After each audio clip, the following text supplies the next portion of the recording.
E hoje tem jogo decisivo do Vascão, então tem que ter também o Preleção sobre Vasco. Preleção sobre Vasco um pouco diferente, você já percebeu, até porque é uma partida diferente.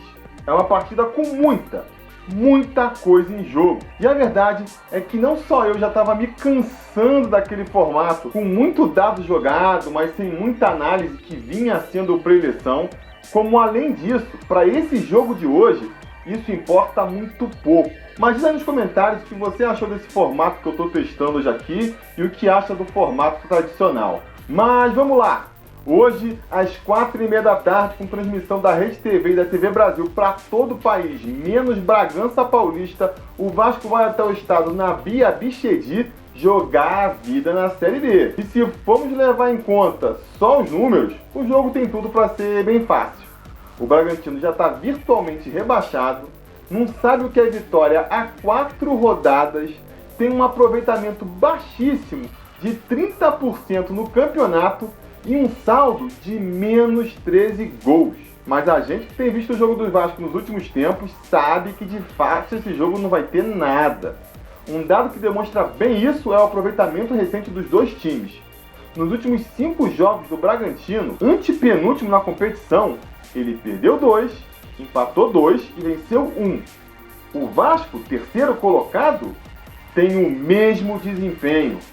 33% de aproveitamento. É muito baixo.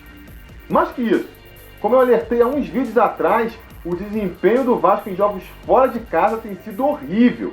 A gente só conseguiu uma vitória fora de casa nesse segundo turno. E mesmo assim foi naquele jogo contra o Paraná lá no Espírito Santo, que só foi jogo fora da tabela mesmo. Porque na prática o Vasco jogou em casa, né? Então, jogando fora pra valer, em estádio que não está acostumado e com torcida contra, a gente vai hoje em busca da primeira vitória no retorno mesmo. E o Vasco, além do desfalque já esperado do Martin Silva, ainda serviu na seleção uruguaia, ainda tem mais 2 desfalques de última hora. Andrezinho e Jorge Henrique sentiram no último treino e nem embarcaram para São Paulo. Minhas impressões? Eu defendi aqui na última semana que o Jorginho devia ter caído para dar uma mexida nas coisas, criar um fato novo que pudesse tirar o Vasco dessa letargia. Como ele não foi demitido, eu acho que o próprio Jorginho devia dar essa mexida, fazendo uma baita mudança no time, para uma galera lá dentro ver que não tem vaga cativa entre os titulares não. Mas ele também não fez isso.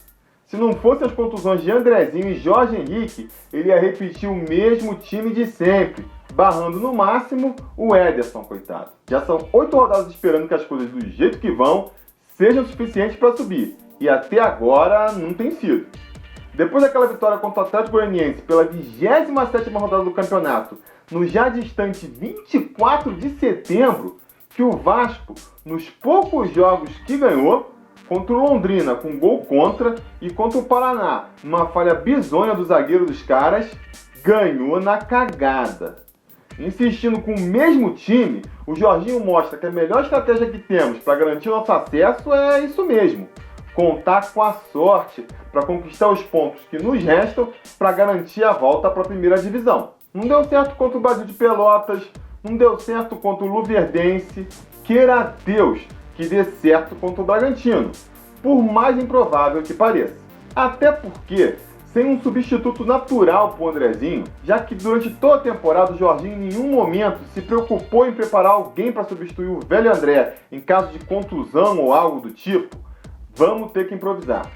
Em outros momentos da temporada, quando isso aconteceu, o Jorginho optou por um time com 3 atacantes, que na prática era botar alguém novo no ataque e recuar o Jorge Henrique para o meio. Mas como o nosso dublê de Romário também se machucou, o Jorginho deve mudar de estratégia, adiantar o Douglas, que nem ele já fez no jogo contra o Brasil de Pelotas, e voltar com o Diguinho para o time titular. Pior, o William deve ser barrado e Bruno Galo deve ser o parceiro de Diguinho na cabeça de área. Trocando William e Douglas por Galo e Diguinho como dupla de volantes, a gente perde em combatividade, velocidade e qualidade de passe. Péssimo negócio. E por falar em má qualidade de passe, Madison deve mandar Pikachu de volta para o banco e recuperar seu lugar na lateral direita. Na esquerda, Alan Cardoso segue sem chances e o geriátrico Júlio César deve seguir ocupando a lateral esquerda, pelo menos enquanto o corpo dele permitir. Com esses laterais limitados e essa dupla de volantes estabanada, Nenê e Douglas vão ter que se desdobrar cada um em dois para ajudar tanto na saída de bola quanto ainda conseguir municiar nossa dupla de centroavantes Thales e Ederson.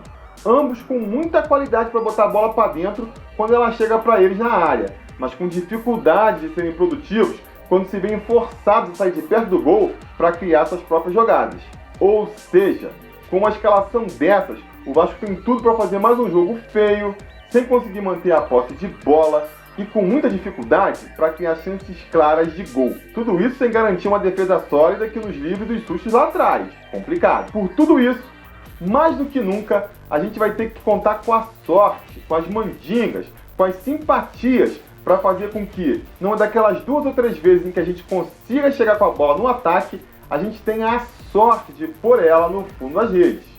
E, em todas as chances que o Bragantino tiver na nossa defesa, eles têm toda a incompetência do mundo na hora de finalizar. Bem, eu vou fazer a minha parte.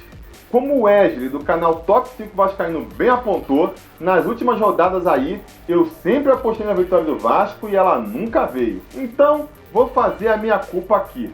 O problema pode ter sido eu também. Por isso, o meu palpite hoje vai ser na derrota. Bragantino 2, Vasco 0. Durma com barulho desse. Mas e você, vascaíno? Qual a sua expectativa para hoje? Tem fé na vitória apesar de tudo? Acha que o caldo já desandou? Acha que eu tô viajando e o Vasco vai passar por cima do Bragantino com facilidade? Diz aí nos comentários e aproveita para falar o que achou desse formato do preleção, que depois do jogo, se tudo der certo, a gente volta comentando o resultado. Beleza? A gente vai se falando.